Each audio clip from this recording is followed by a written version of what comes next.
Hello, I'm Jack Fink, and welcome to Eye on Politics on CBS News, Dallas-Fort Worth.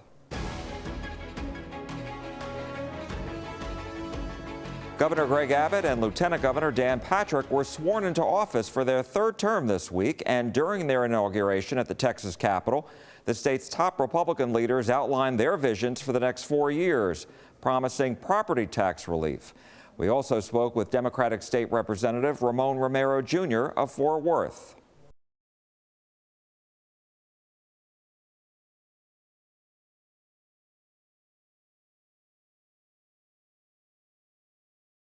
After taking his oath of office, Governor Greg Abbott promised to deliver the largest property tax cut in state history. Lieutenant Governor Dan Patrick said he wants to boost the homestead exemption, which is now $40,000.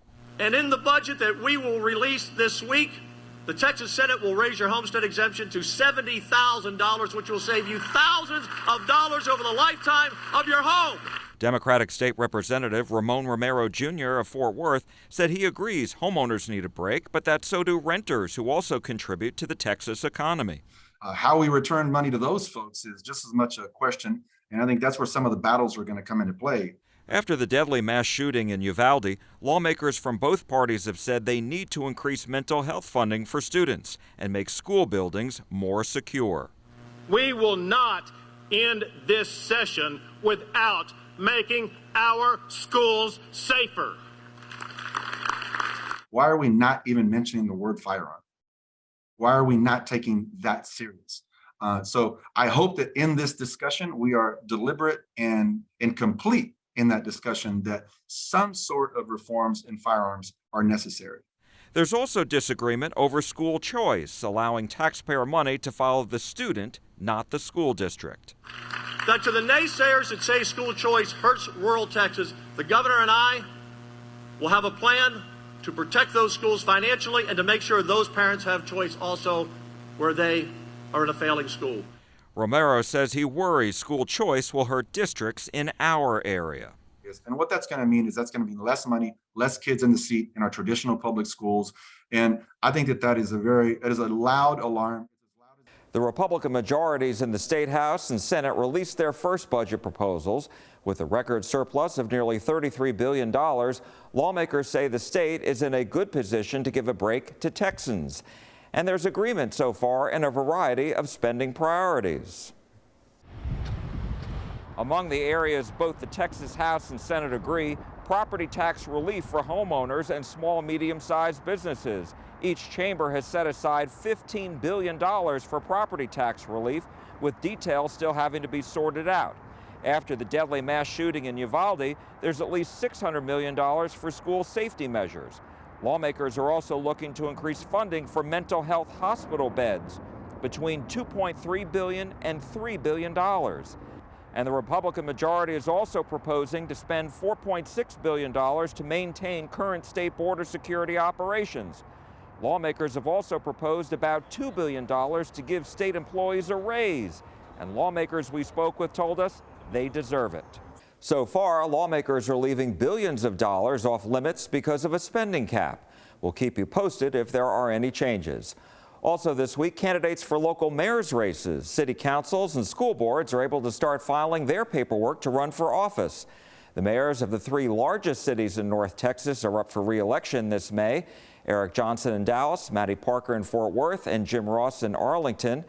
While we recently spoke with Mayor Johnson about his re-election campaign, we'll hear from Mayors Parker and Ross next week. They are running for re-election.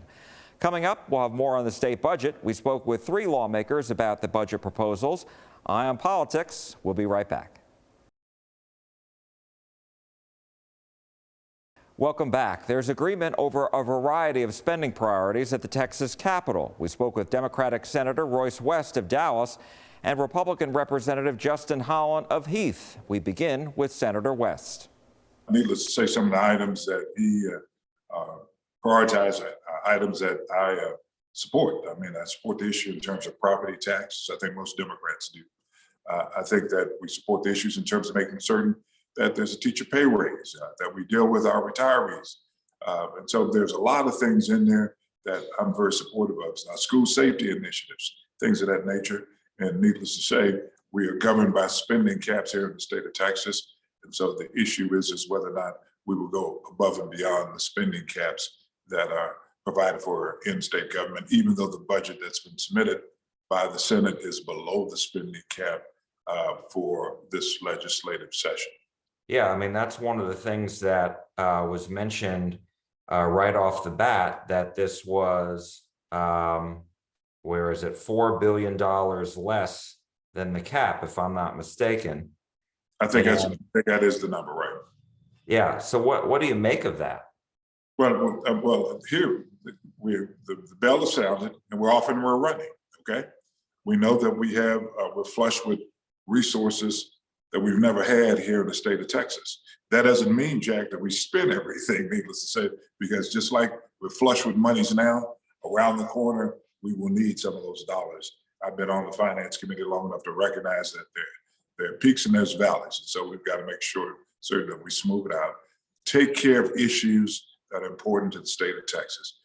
What is missing that I haven't seen, and I know will be a part of what we do, is issues concerning health and human services. More specifically, I want to make certain that kinship care, which is an alternative foster care, that we put those persons on parity with those individuals that we provide dollars for, subsidies for foster care. And I wanted to ask you, and that is a big deal to you because in the state right now, if I'm not mistaken, they have a recurring problem where foster children are having to live in state offices. Is that correct?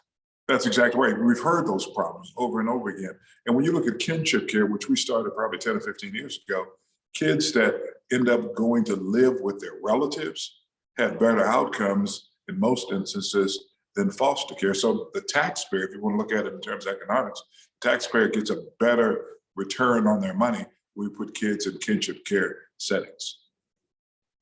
And do you think that there is Republican support for that? Well, I think there will be Republican support for it. Let me ask you about some of the highlights that the lieutenant governor put in the bill. I mean, yesterday he spoke at the inauguration about having the homestead exemption go up from $40,000 to $70,000. There's a total of $3 billion to cover that cost. Where are you on that? I'm supportive of it.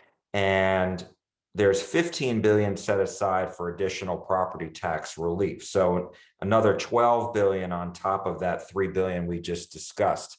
Are there any ideas that have been circulating about what that $12 billion could be used for? Sure, there's a lot of ideas. I tell you what, I like to see some of it used. Now listen to me very closely.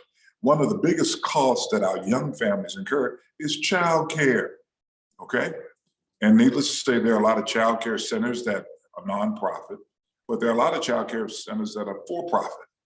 I'd like to see us look at how do we exempt from property taxes some of our child care facilities in order so they can maintain rates or reduce rates at that to charge our families, because you, as well as I know, that it's a workforce issue.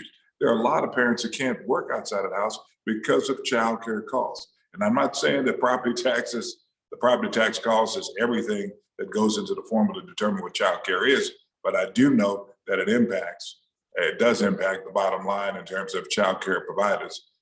And so we need to figure out what we can do in order to kind of reduce that cost. And I think that providing a property tax exemption for our child care facilities, that is also I guess you could say, a commitment by the child care providers to keep the rates down.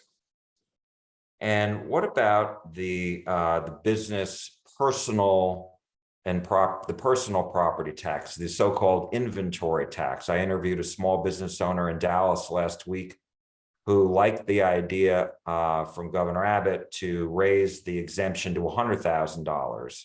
Where are you on that?